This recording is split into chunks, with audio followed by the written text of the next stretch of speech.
प्यारे विद्यार्थियों, यह एक्सरसाइज 3.4 का क्वेश्चन नंबर 1 है, जिसमें एक मैट्रिक्स दिया गया है। हमने ये मान लिया है, यहाँ 1 है, यहाँ -1 है, यहाँ पे 2 है और यह 3 है। एक मैट्रिक्स दिया गया है जिसका इन्वर्स ज्ञात करना है, व्युत्क्रम ज्ञात करना है। तो ये इन्वर्स इसका संभव है कि नहीं होगा, इसको चेक करने के लिए सबसे पहले हम इसके डिटर्मिनेंट की वैल्यू निकालते हैं। कैसे डिटर्मिनेंट की वैल्यू निकालते हैं? इसके लिए हम 3 में 1 से गुणा करेंगे तो 3 हो जाएगा, और 2 में -1 से गुणा करेंगे तो -2 हो जाएगा, और इन दोनों का अंतर निकालते हैं तो यह माइनस माइनस प्लस हो जाएगा। तो 3 और धन 2 मिल करके ये हो जाएगा 5। यह जीरो नहीं है, अगर जीरो आता तो इसका इन्वर्स संभव नहीं होता। जीरो नहीं है, इसलिए ए इन्वर्स का अस्तित्व है। सबसे पहले हमने ये चेक कर लिया, क्योंकि क्वेश्चन में कहा गया है कि यदि अस्तित्व है तो ए इन्वर्स ज्ञात कीजिए। तो इसका अस्तित्व है, हमने ये चेक कर लिया। अब हम इसका इन्वर्स निकालने के लिए रो ऑपरेशन लेते हैं। ए लिख लेते हैं फिर से यहाँ पे आई और ए, क्योंकि आई और ए का मल्टीप्लिकेशन एक ही बराबर होता है। अब जो मैट्रिक्स दिया गया लिख लेते हैं 1 -1 2 और 3, और इसके बाद से यहाँ पे आइडेंटिटी मैट्रिक्स इसी ऑर्डर का लिख लेते हैं 1 0 0 1, और यहाँ पे ए लिख लेते हैं। अब इसका इन्वर्स निकालने के लिए हमें जो ए दिया गया है, यहाँ सबसे पहले 1 बनाएंगे, फिर से दूसरे नंबर पर हम यहाँ पे 0 बनाएंगे, और फिर से तीसरे नंबर पे हमारा जो ध्यान जाएगा यहाँ पे हम 1 बनाएंगे, और फिर से इसके ऊपर यहाँ पे हमें 0 बनाना है। तो यह ध्यान रखते हुए, इस क्रम का ध्यान रखते हुए हम रो ऑपरेशन करेंगे और इस मैट्रिक्स को ए इन्वर्स में कन्वर्ट करेंगे। तो सबसे पहले काम 1 बनाना था, 1 दिया गया है, तो दूसरे नंबर पे आ जाते हैं। 2 को 0 बनाना है, तो 2 को 0 बनाने के लिए हम R2 R1 का 2 गुना घटा देते हैं, तो यहाँ वो 1 हो जाएगा। पहले पंक्ति में कोई परिवर्तन नहीं है, देख के लिख लेते हैं पहली पंक्ति, दूसरे में यहाँ पे 0 हो जाएगा। इसमें से 2 माइनस करेंगे अगर, तो ये 5 हो जाएगा, माइनस माइनस मिलकर प्लस हो गया, यहाँ पे -2 हो गया, यहाँ पे 1 हो गया। अब हमारा यह दूसरा काम हो गया। अब इसको 1 बनाना है, तो 1 बनाने के लिए हम R2 टेंस टू लिख सकते हैं 1/5 R2, यानी कि R2 में 1/5 से गुणा कर दें तो ये 5 से 5 कट करके 1 हो जाएगा। और इस तरह से हमारा जो ये मैट्रिक्स मिलेगा, पहले पंक्ति में कोई परिवर्तन नहीं करना है, लिख लेते हैं ऐसे ही जैसे ऊपर दिया गया है। अब इसमें ये 0 हो जाएगा, 5 से भाग देंगे तो यहाँ पे यह -2/5 हो जाएगा, और यहाँ पे 1/5 हो जाएगा। सब में 1/5 से गुणा करना है, तो ये 1/5 हो जाएगा। अब यह दूसरा काम भी हमारा हो गया, तीसरा काम भी हो गया। अब इसके बाद से अब 0 बनाना है, 0 बनाना है -1 को। तो इसके लिए हम क्या करते हैं, 0 बनाने के लिए इसको इसमें जोड़ देते हैं, R1 और R2 को जोड़ देते हैं। तो R1 टेंस टू लिख लिया, R1 प्लस R2, तो 1 में 0 जोड़ेंगे 1, और 1 या 0 हो जाएगा, प्लस माइनस 1 मिल करके। अब इसमें जोड़ेंगे 1 में हम -2/5 जोड़ते हैं तो 3/5 हो जाता है। 0 में 1/5 जोड़ेंगे, 1/5 हो जाएगा। अंतिम वाले पंक्ति में कोई परिवर्तन नहीं करना है, 2/5 और 1/5 लिख लेंगे, और यहाँ पे 0 और 1 लिख लेंगे, यहाँ पे 0 और यहाँ पे 1 लिख लेंगे। तो इस प्रकार से आइडेंटिटी मैट्रिक्स में कन्वर्ट हो गया यह आइडेंटिटी मैट्रिक्स, फिर से ए इन्वर्स हो गया, और फिर से ए हो गया। तो यहाँ से अब कंपेयर करते हैं, तो ए इन्वर्स और एक यहाँ से लिख लेते हैं ए इन्वर्स बराबर, इसमें 1/5 कॉमन अगर ले लेते हैं तो ये बचेगा 3, पहला एलिमेंट हो गया इसका 3, फिर से 1, और यहाँ नीचे -2 और फिर से 1। इस प्रकार से ए इन्वर्स इतनी आसानी से आप ज्ञात कर सकते हैं। यह केवल रो ऑपरेशन से, यह पूरा आपको क्वेश्चन यहाँ दिखाया गया है कि जितने काम किए गए हैं सब, यह पूरा एक पेज पर दिखे, इसके लिए हमने इसको छोटा कर दिया, और इस तरह से आपका ये पूरा काम हो जाता है। बड़ी आसानी से आप इसको सॉल्व कर सकते हैं। तो इस प्रकार से पूरा क्वेश्चन आपका सॉल्व हो गया। क्वेश्चन नंबर यह 2 है, 3.4 का क्वेश्चन नंबर 2 में एक मैट्रिक्स दिया गया है। अब इसके लिए भी हम चेक कर लेते हैं कि ए इन्वर्स संभव है कि नहीं। तो इसके डिटर्मिनेंट की वैल्यू निकालते हैं, ए का डिटर्मिनेंट वैल्यू निकालते हैं। 2 का 1 में मल्टीप्लाई करेंगे तो 2 1 अन्य 2, और इसमें से हम घटा देंगे 1 1 अन्य 1, तो ये घटाने के बाद से हो जाएगा 2 और -1 बराबर 1। ये भी 0 नहीं आया, तो इसके भी इन्वर्स को हम ज्ञात कर सकते हैं, यहाँ लिख सकते हैं। इसलिए ए इन्वर्स का अस्तित्व है, ये हमने लिख लिया कि इसके भी इन्वर्स की वैल्यू हम ज्ञात कर सकते हैं। तो यहाँ लिख लिया ए इन्वर्स का अस्तित्व है।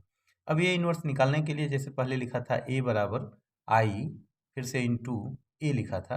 अब ए का जो डिटर्मिनेंट आपको दिया गया है, यह लिख लेते हैं। यहाँ पे एलिमेंट दिया गया था 2 1, और यहाँ पे 1, यह 1, और फिर से यहाँ पे 1 दिया गया है। यह डिटर्मिनेंट है जिसका इन्वर्स निकालना है। यह एक आइडेंटिटी मैट्रिक्स 1 0 0 1 लिख लेते हैं, और इसके साथ ए मैट्रिक्स लिख लेते हैं। अब हमें जैसे कि पहले भी बताया था कि यहाँ पे सबसे पहले हम 1 बनाते हैं पहले नंबर पर, फिर से दूसरे पर 0 बनाते हैं, फिर से यहाँ पे 1 बनाएंगे, और लास्ट में हम यहाँ 0 बनाएंगे। इसी क्रम में हम रो ऑपरेशन करेंगे। तो 1 हमारा नहीं है, तो R1 और R2 को इंटरचेंज करके हम पहले पोजीशन पे 1 बना सकते हैं। पहली पंक्ति को दूसरे स्थान पर, दूसरे पंक्ति को पहले स्थान पर लिख लेते हैं। तो 1 1 यहाँ हो जाएगा 2 1। इसी तरह से यही काम इधर भी करना है। ये हो जाएगा 0 1 ऊपर चला जाएगा और 1 0 नीचे आ जाएगा। तो 0 1 और ये हो गया 1 0 और इसके साथ ए लिख लेते हैं। अब इसको 1 बनाना था, ये बन गया, हमारा पहला काम हो गया यहाँ पे। अब इसको 0 बनाना है, तो R2 tense to R2 minus 2R1, यानी कि दोगुना R1 का घटा देंगे तो ये 0 हो जाएगा और दूसरा काम भी हमारा हो जाएगा। तो यहाँ लिख लेते हैं, पहले पंक्ति में कोई परिवर्तन नहीं करना है, 1 1 लिख दिया। यहाँ पे घटाएंगे, दोगुना 0 हो जाएगा, यहाँ पे -1 हो जाएगा और बराबर यही काम इधर भी करना है। तो यह 0 और 1, इसमें कोई परिवर्तन नहीं। इसका दोगुना घटाएंगे तो कोई फर्क नहीं पड़ेगा 0 का दोगुना घटाने पर, लेकिन इसका दोगुना घटाएंगे तो यहाँ पे -2 हो जाएगा और इसके साथ ए लिख लेते हैं। अब पेज को थोड़ा आगे बढ़ा लेते हैं। अब यहाँ पे हमें दूसरा काम क्या करना है, यहाँ पे 1 बनाना है। तो यह R1 R2 टेंस टू 1 से गुणा कर देते हैं, -1 से R2 में, तो प्लस हो जाएगा। और यहाँ पहले पंक्ति में कोई परिवर्तन नहीं होना है, तो 1 1 लिख लेते हैं और यहाँ पे यह 1 हो गया, 0 1 हो गया। फिर से इसमें भी पहले पंक्ति में कोई परिवर्तन नहीं होता, 0 1 हो जाएगा। इसमें गुणा करेंगे तो -1, या माइनस था प्लस हो जाएगा 2 में, यहाँ 1 लिख लेते हैं। अब हम क्या करते हैं यहाँ पे, यह अब इसको 0 बनाना है, लास्ट हमारा काम है। तो R1 tense to R1 minus R2 कर लेते हैं। अगर इसमें से इसको घटा देते हैं तो यह 0 हो जाएगा। तो हम घटा लेते हैं और इसके बाद से जो बचेगा वो लिख लेते हैं। तो ये हो जाएगा 1 और 1 में से घटाएंगे 0 और यहाँ पे 0 1 हो गया। ये आइडेंटिटी मैट्रिक्स में कन्वर्ट हो गया। और इसमें भी इसमें से घटाते हैं तो यहाँ पे 0 में से -1 घटाएंगे तो यहाँ पे +1 आ जाएगा। यहाँ पे 1 लिख लेते हैं और इसमें से घटाएंगे 1 में से -2 तो -1 बचेगा। इसमें कोई परिवर्तन नहीं करना है, -1 और यह 2 लिख लिया। इसके साथ यह मैट्रिक्स ए लिख लिया।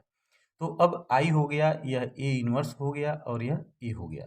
तो ए इनवर्स की वैल्यू हम यहाँ से कंपेयर करके निकाल लेते हैं बाहर। तो हो जाएगा 1 -1 -1 और 2। ये आइडेंटिटी मैट्रिक्स से हमने कन्वर्ट करके ए इनवर्स में तब्दील कर दिया और इतनी आसानी से इसको हम सॉल्व कर सकते हैं। तो इसको हम यहाँ पे जो ब्लू कलर से ब्रैकेट बना रहे हैं, यह हमें निकालना था और इतनी आसानी से आप इसको सॉल्व कर सकते हैं। अब पूरा मैट्रिक्स का सॉल्यूशन जो आया है, इसको हम छोटा कर दे रहे हैं ताकि पूरी चीज़ें आपको एक साथ दिखाई दे सके। क्वेश्चन नंबर 3 है, जिसमें एक मैट्रिक्स दिया गया है 1 3 2 7। यह एक मैट्रिक्स है। इसके इन्वर्स की वैल्यू निकाल सकते हैं कि नहीं, इसका अस्तित्व है कि नहीं, ये चेक करने के लिए इसके हम डिटर्मिनेंट की वैल्यू निकालेंगे। और यहाँ डिटर्मिनेंट की वैल्यू निकालने के लिए 1 में 7 से मल्टीप्लाई करेंगे, 7 1 जा 7 और 2 3 जा 6। इनका डिफरेंस 1 आएगा। घटाने पर 7 में से अगर हम 6 घटाते हैं तो 1 आता है। यह 0 नहीं आया है, इसलिए हम कह सकते हैं कि ए इनवर्स संभव है। यहाँ लिख लिया, ए इनवर्स का अस्तित्व है। अब ज्ञात करने के लिए सबसे पहले हम यहाँ पे ए लिख लेते हैं और ए इज इक्वल टू यहाँ पे आई इंटू ए लिखेंगे, क्योंकि ए में आई का मल्टीप्लाई करने पे यही रहेगा, कोई चेंज नहीं होगा।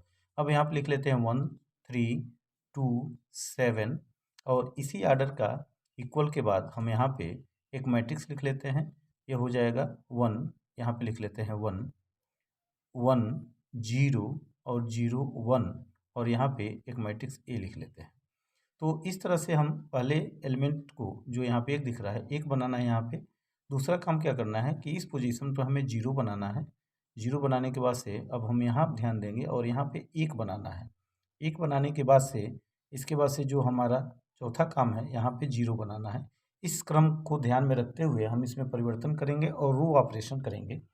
तो यहाँ पे सबसे पहले 1 है, 1 हमें बनाना था, 1 बनाया है, तो एक काम, अब इसको 0 बनाना है 2 को। तो इसमें हम क्या करेंगे, R2 में से R1 का 2 गुना घटा देंगे, क्योंकि यहाँ पे घटाने के बाद से यह 0 हो जाएगा। तो पहले पंक्ति में कोई परिवर्तन नहीं है, 1 3 लिख लिया और इसका 2 गुना इसमें से घटाया, 0 हो गया। इसका 2 गुना इसमें से घटाएंगे तो यह 1 हो जाएगा। 6 घटाने पर 7 में से। अब यहाँ पे 1 और 0 लिख लिया, इसका 2 गुना घटाएंगे तो यह -2 हो जाएगा और 0 का 2 गुना 1 में से घटाएंगे तो कोई परिवर्तन नहीं होगा, ये लिख लिया ए। अब इसके बाद से यह 2 हमारा काम हो गया, 0 हो गया। अब यहाँ 1 बनाना था तो ये अपने आप 1 बना हुआ है। इस काम से अब 3 को 0 बनाना है। 3 को 0 बनाने के लिए R1 में से हम R2 का 3 गुना घटा देते हैं। R1 में से R2 का 3 गुना घटाएंगे तो हमारा ये चौथा काम भी हो जाएगा। और घटाने के बाद से क्या आएगा, हम यहाँ लिख लेते हैं। तो 0 का 3 गुना 1 में से घटाएंगे और यहाँ पे 0 हो जाएगा, यहाँ पे 0 और यहाँ पे 1 हो गया। और इसके बाद से इसका 3 गुना घटाएंगे तो 3 दूना 6 घटाएंगे तो यह 6 प्लस 1 मिलके हो जाएगा यहाँ पे 7। यहाँ पे 3 गुना घटाएंगे तो -3 हो जाएगा और यहाँ कोई परिवर्तन नहीं है, -2 और 1 लिख लेते हैं। इस प्रकार से हमारा यह मैट्रिक्स प्राप्त हो गया, यह ए आई हो गया और यह ए इनवर्स हो गया और यह ए हो गया। तो इस प्रकार से बड़ी आसानी से ए इनवर्स की वैल्यू जो आई है हमारे पास, यह हो गया 7 -3 -2 और 1। ये ए इनवर्स की वैल्यू हो गई और इतनी आसानी से आप इसको ज्ञात कर सकते हैं। तो इस प्रकार से इसको हम पूरे साइड को एक साथ छोटा करके यहाँ दिखा लेते हैं कि क्या आएगा। और बड़ी ही आसानी से हम ए इनवर्स ज्ञात कर सकते हैं। तो यह आपका ए इनवर्स प्राप्त हो। विद्यार्थियों, प्रश्नावली 3.4 का क्वेश्चन नंबर 4 है, जिसमें एक मैट्रिक्स दिया गया है जिसको हमने ए मान लिया है और इसके एलिमेंट हैं 2, 3, 5, 7, 2x2 का एक मैट्रिक्स है। अब इसके इन्वर्स का अस्तित्व है कि नहीं, यह जानकारी हमें तब मिलती है जब इसके हम डिटर्मिनेंट की वैल्यू निकालते हैं। और बहुत ही आसान है डिटर्मिनेंट की वैल्यू निकालना। 2 का 7 में मल्टीप्लाई करेंगे, यहाँ 7 दूना 14 हो जाएगा और 14 के बाद से यहाँ माइनस चिन्ह के साथ अब लिखेंगे 5 तिहाई 15। 15 अगर इसमें से घटाते हैं तो यहाँ -1 आता है और यहाँ पे -1 लिख लेते हैं। ये जीरो नहीं है, नॉट इक्वल टू जीरो, इसलिए इसके इन्वर्स का अस्तित्व है। यहाँ पे हम लिख लेते हैं कि इसके इन्वर्स का अस्तित्व होगा। अब इसका इन्वर्स ज्ञात करने के लिए पहले हम ए लिख लेते हैं, यहाँ पे ए लिख लेते हैं और यह ए इज इक्वल टू होता है आइडेंटिटी मैट्रिक्स आई इंटू ए, क्योंकि आइडेंटिटी मैट्रिक्स का ए में मल्टीप्लाई करेंगे तो यही प्राप्त होगा। अब इसकी जो वैल्यू दी गई है यहाँ पे 2, 3, यहाँ पे 5 लिख लेते हैं और यहाँ पे 7 लिख लेते हैं। यह 5 है और यह 7 है। ये फर्स्ट मैट्रिक्स ए दिया गया है, उसको लिख लिया और उसी आर्डर के यहाँ पे आइडेंटिटी मैट्रिक्स लिख लिया 1 0 0 1 और इसके साथ ही यह ए एक मैट्रिक्स लिख लिया, ए यहाँ पे बगल में लिख लेते हैं। अब यहाँ पे हम यह काम करते हैं जिस आर्डर में बनाने के लिए यहाँ पे एक बनाना है तो फर्स्ट रो में पूरे में हम 2 से भाग दे देते हैं। हमें 1 बनाना है तो R1 को हम लिख लेते हैं R1 tense to 1/2 R1। R1 में हम 1/2 से गुणा करेंगे तो हमारा फर्स्ट काम हो जाएगा। यहाँ पे यह हो जाएगा 2 में 2 1/2 से गुणा करेंगे 1 हो जाएगा, यहाँ पे 3/2 हो जाएगा और यहाँ पे 5 ऐसे ही लिख लेंगे क्योंकि दूसरे रो में कोई काम नहीं करना है, 7 हो जाएगा। इसी तरह से राइट साइड में भी यही काम करना है। पहली पंक्ति में 1/2 से गुणा करेंगे तो यह 1/2 हो जाएगा, यहाँ पे 1/2 और 0 में 1/2 से गुणा करेंगे 0 ही रहेगा, यहाँ पे 0 और यहाँ 1 लिख लेते हैं। इसमें कोई परिवर्तन नहीं करना और इसके साथ यहाँ पे ए लिख लेते हैं। हमारा एक काम हो गया। अब यहाँ पे हमें 0 बनाना है। 0 बनाने के लिए हम क्या करेंगे, यहाँ पे पहली पंक्ति को ऐसे ही लिख लेते हैं, R2 में से R1 का 5 गुना घटा देते हैं, 0 हो जाएगा। इसका 5 गुना करेंगे तो 5 तिहाई 15, 7 में से घटाएंगे 7 दूना 14 -15/2 ये हो जाएगा। यहाँ तो 3/2 ही रहेगा और यहाँ हो जाएगा 1 बटा, यहाँ पे -1/2 आ जाएगा, यह लिख लेते हैं क्योंकि 14 में से -15 घटाना है तो यह 1/2 आ गया। अब इसमें 1/2 लिख लेते हैं, पहले पंक्ति में कोई परिवर्तन नहीं करना है, यह 0 लिख लेते हैं और इसमें यहाँ पे घटाने के बाद से 5 गुना करके घटाएंगे तो 5/2 घटाएंगे 0 में से, यहाँ पे हो जाएगा -5/2 और 0 का 5/2 करके 5 गुना करके घटाएंगे कोई परिवर्तन नहीं होगा, यहाँ यही रहेगा और इस तरह से यहाँ पे ए हो गया। से यहाँ पे 0 और 1 आ गया, ए लिख लिया हमने यहाँ पे ए। अब हमें यहाँ पे 1 बनाना है। 1 बनाने के लिए हम क्या करते हैं कि -2 से गुणा कर लेते हैं। -2 से गुणा करेंगे 2 से 2 कट जाएगा और माइनस माइनस प्लस हो जाएगा। तो यहाँ पे हम लिख लेते हैं R2 tense to -2 R2। R2 में हम 2 से गुणा कर लेते हैं -2 से, तो यहाँ पहले पंक्ति में कोई परिवर्तन नहीं होगा, 1 लिखेंगे। यहाँ पे 3/2 लिखेंगे। यहाँ पे 0 में 2 से गुणा करेंगे कोई फर्क नहीं पड़ता है, 2 से गुणा करेंगे 1 हो जाएगा और राइट साइड में भी यही काम करेंगे। पहले पंक्ति को हम ऐसे ही लिख लेते हैं 1/2, यहाँ पे लिख लेते हैं 1/2 और यह 0 ही रहेगा। अब यहाँ ये 2 बना लेते हैं, यहाँ पे 2 से गुणा करेंगे तो यहाँ पे हो जाएगा 5, -2 से गुणा कर रहे हैं 2 से 2 कट जाएगा, माइनस माइनस प्लस हो जाएगा और यहाँ पे यह 5 हम ठीक से बना लेते हैं और यहाँ पे 2 से गुणा करेंगे -2 से तो -2 हो जाएगा और इस प्रकार से यहाँ पे ए लिखते आ रहे हैं। अब यहाँ पे हमें 0 बनाना है, यहाँ पे 3/2 की जगह पे 0 बनाना है तो क्या कर ले, यहाँ पे हम लिख लेते हैं R1 टेंस टू यहाँ पे R1 माइनस 3/2 R2 कर लेते हैं। R2 का 3/2 गुना R1 में से घटाएंगे, यहाँ 0 का 3/2 गुना घटाएंगे कोई फर्क नहीं पड़ता है, ये घटाएंगे तो ये 0 हो जाएगा। यहाँ पे हमें 0 लिखना है और यहाँ 1 हो गया। इस प्रकार से आइडेंटिटी मैट्रिक्स हो गया। अब इसी तरह से यही काम इसमें भी करना है।